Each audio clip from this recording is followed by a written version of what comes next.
الرحمن الرحیم مالک یوم الدین۔ صدق اللہ مولانا العظیم وصدق رسولہ النبی الکریم الامین الرؤوف الرحیم۔ ان اللہ وملائکتہ یصلون علی النبی یا ایھا الذین آمنوا صلوا علیہ وسلموا تسلیما۔ درود پاک پڑھیے۔ الصلاۃ والسلام علیک یا سیدی یا رسول اللہ وعلی آلک وصحابک یا سیدی یا نبی اللہ۔ الصلاۃ والسلام علیک یا سیدی یا رسول اللہ وعلی آلک وصحابک یا سیدی یا رحمۃ للعالمین۔ سورہ الفاتحہ جو قرآن پاک کا پہلا سورہ ہے کتابی اعتبار سے، جس سے اس کتاب کا یعنی قرآن پاک کا افتتاح ہوتا ہے، اس کے لیے اس کو سورہ فاتحہ کہا جاتا ہے۔ سورہ فاتحہ کو اللہ پاک نے بڑی عظمت اور شان سے نوازا ہے کہ سورہ فاتحہ کو بہت سے نام بھی عطا فرمائے۔ اس کا سب سے پہلا نام ام الکتاب، ام الکتاب یعنی وہ سورت جس سے کتاب شروع ہوتی ہے۔ اس کا دوسرا نام الفاتحہ، جس سے کتاب کا یعنی قرآن پاک کا افتتاح ہو رہا ہے،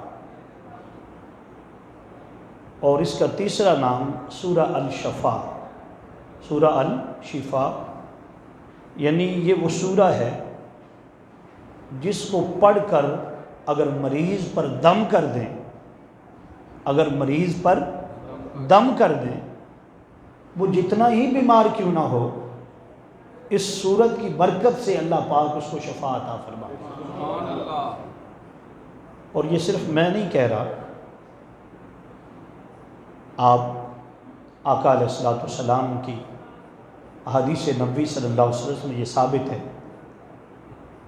اور صحابہ کرام جب بیمار ہوتے تو آقا علیہ السلام دم کرتے تھے، حضور دم فرماتے تھے، اور صحابہ کرام جب دم کرتے، بعض لوگ کہتے ہیں کہ دم شاید آج کی بات ہے، نہیں، دم تو قرآن پاک میں اس وقت بھی لکھا گیا ہے کہ آدم علیہ السلام سے لے کر جناب سیدنا عیسیٰ علیہ السلام کی آمد سے بھی پہلے، جب حضرت جبرائیل علیہ السلام آئے ہیں نا حضرت سیدنا عیسیٰ علیہ السلام کی بشارت سنانے کے لیے، اس وقت بھی انہوں نے پھونک ہی لگائی ہے، اور اس پھونک کی برکت ہے جس سے سیدنا عیسیٰ علیہ السلام دنیا میں تشریف لائے۔ تو میں یہ عرض کر رہا ہوں کہ سورہ فاتحہ شریف اللہ پاک نے کتنا آسان حال ہے کہ صرف فرض رکھتے ہیں جو ہم پڑھتے ہیں نا، وہ سارے دن کی اگر ملائیں تو تقریباً 10 رکعتیں بنتی ہیں۔ کتنی جی؟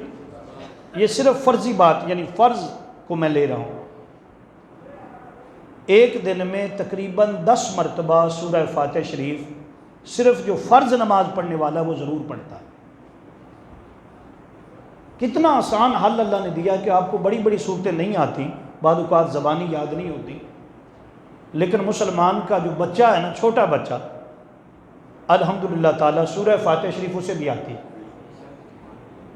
تو میں نے کہا کہ حضور اکرم صلی اللہ علیہ وسلم خود بھی اور صحابہ کرام بھی جب کوئی بیمار ہو جاتا، اس کی بیماری میں جو آپ دم فرماتے وہ سورہ فاتحہ شریف ہوتی، اور اس پر ایک بخاری شریف کی حدیث پاک ہے کہ جب صحابہ کرام کا ایک قافلہ جہاد کے لیے جا رہا، اور ان کا گزر ایک ایسی بستی سے ہوتا ہے جو مسلمان نہیں ہیں، کلمہ پڑھنے والے نہیں ہیں، اللہ کے ماننے والے نہیں ہیں، تو وہاں جب صحابہ کرام جاتے ہیں تو انہیں دعوت تبلیغ دیتے ہیں، اور دعوت تبلیغ دے کر کہتے ہیں بھی اللہ ایک ہے، واحد ہے، یکتا ہے، کوئی اس کا ہمسر نہیں، وہ اکیلا ہے، اسی نے ساری کائنات کو بنایا، وہ خالق ہے، وہ مالک ہے، اس کی عبادت کرو، اس کو واحد مانو، اس کو یکتا مانو۔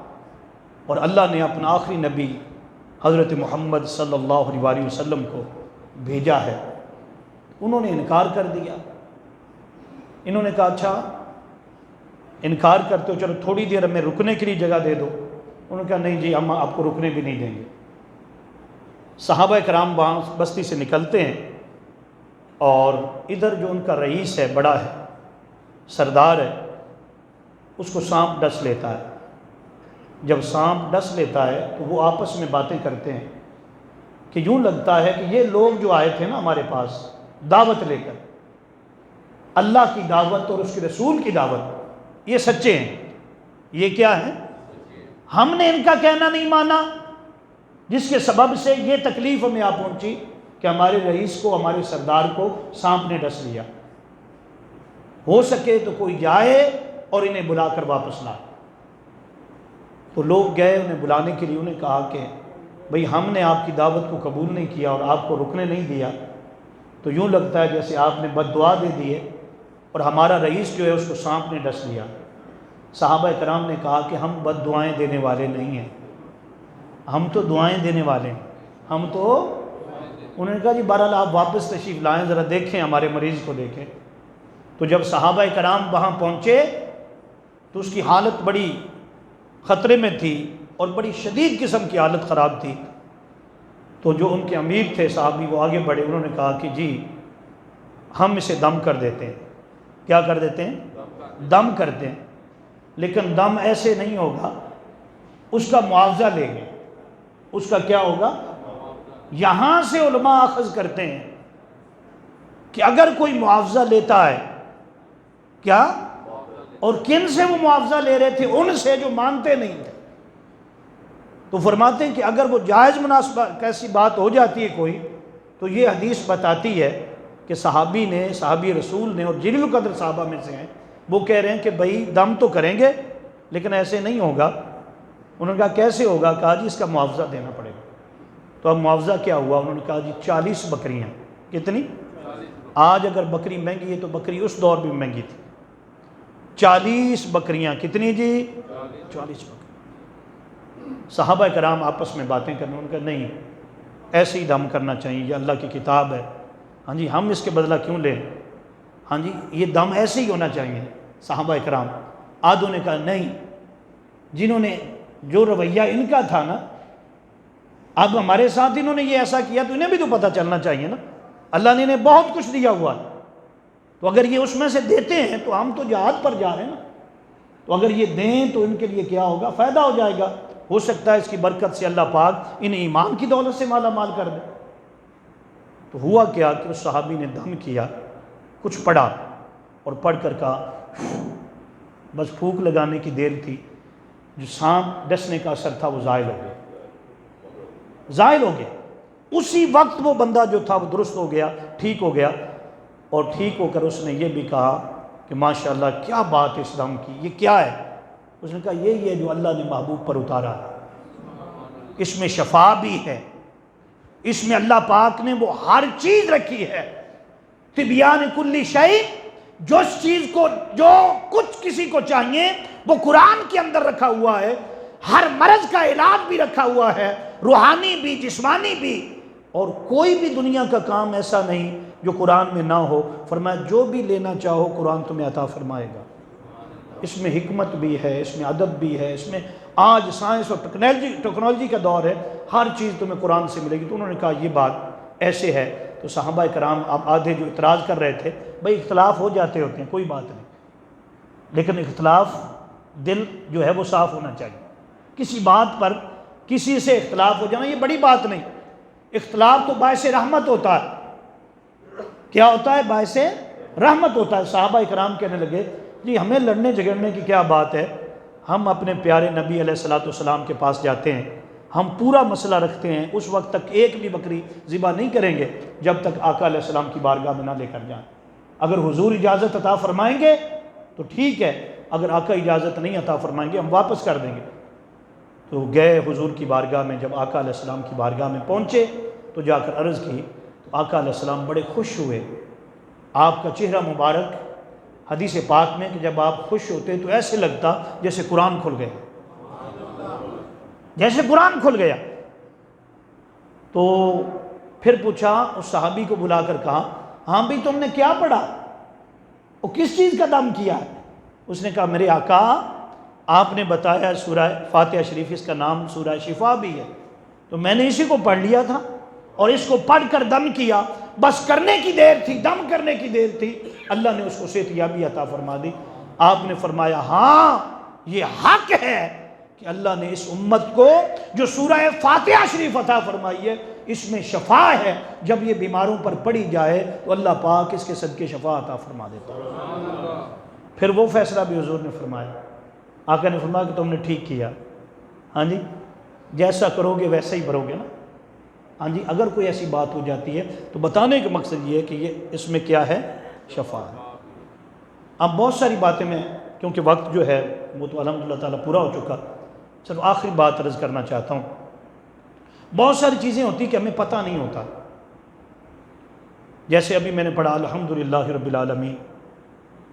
یہ کیا ہے کہ ساری تعریفیں، آپ نے میرے ساتھ پڑھنا، ساری تعریفیں اللہ ہی کے لیے ہے جو تمام تر جہانوں کا پالنے والا ہے.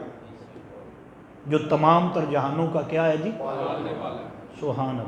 جب بندے کو صرف یہی بات مل جائے نا کہ میرا پالنے والا اللہ ہے. کون ہے پالنے والا؟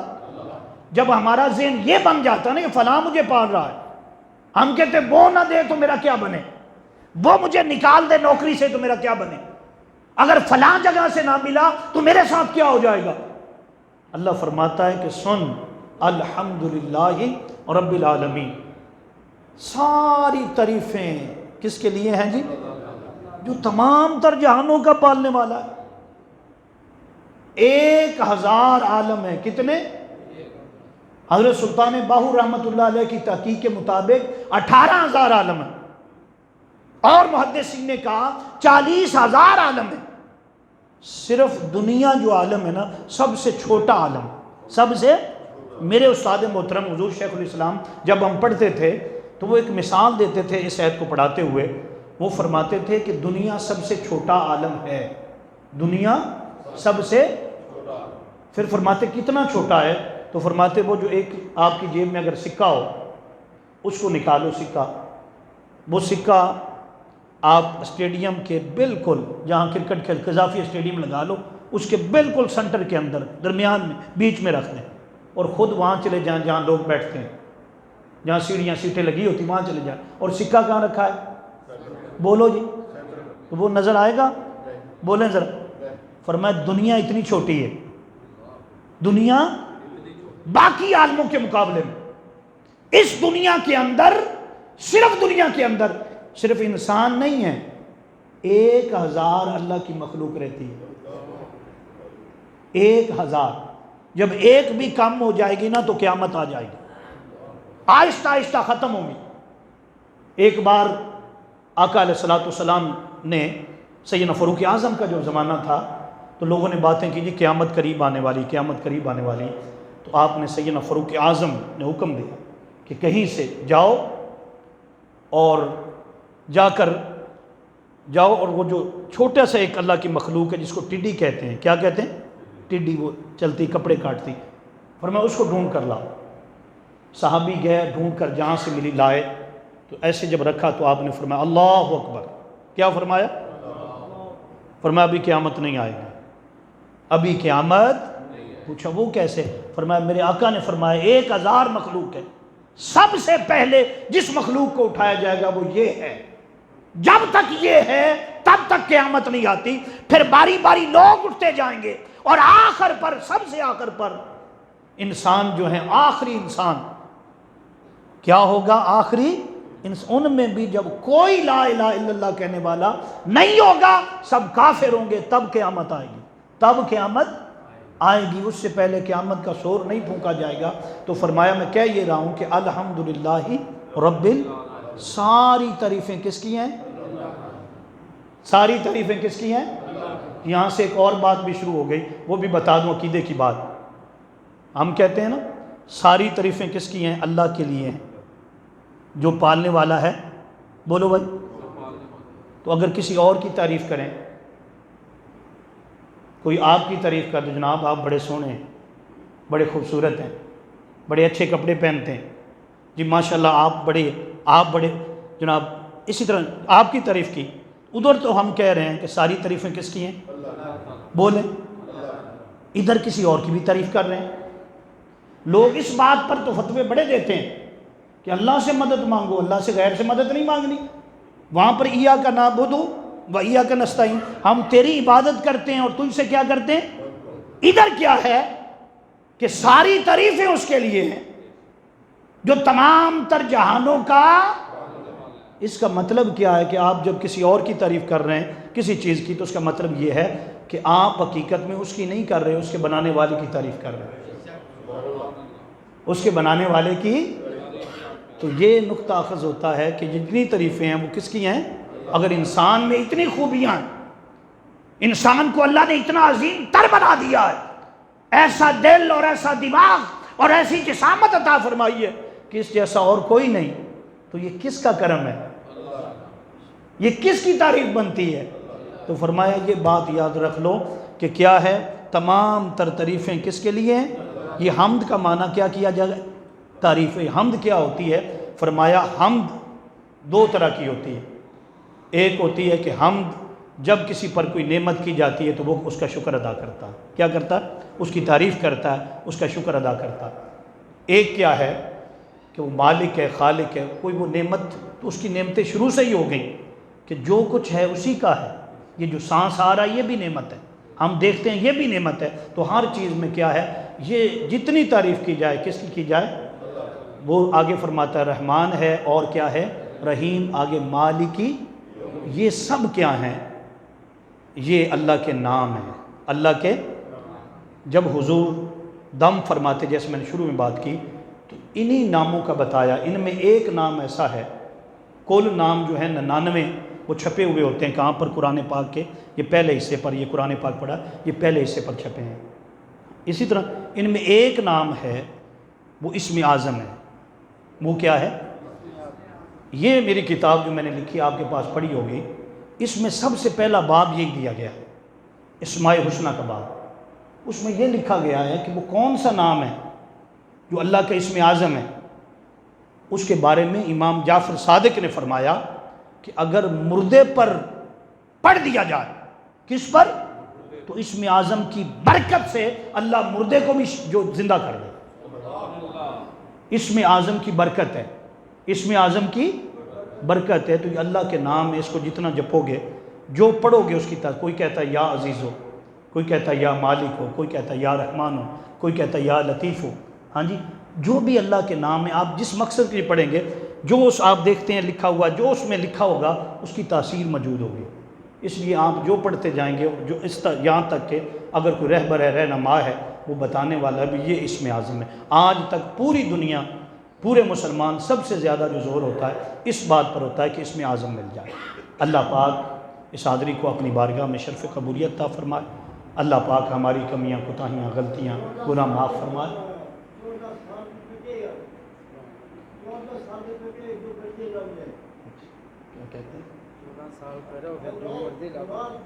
سبحان اللہ جی، سبحان اللہ۔ کہہ رہے ہیں کہ 14 سال۔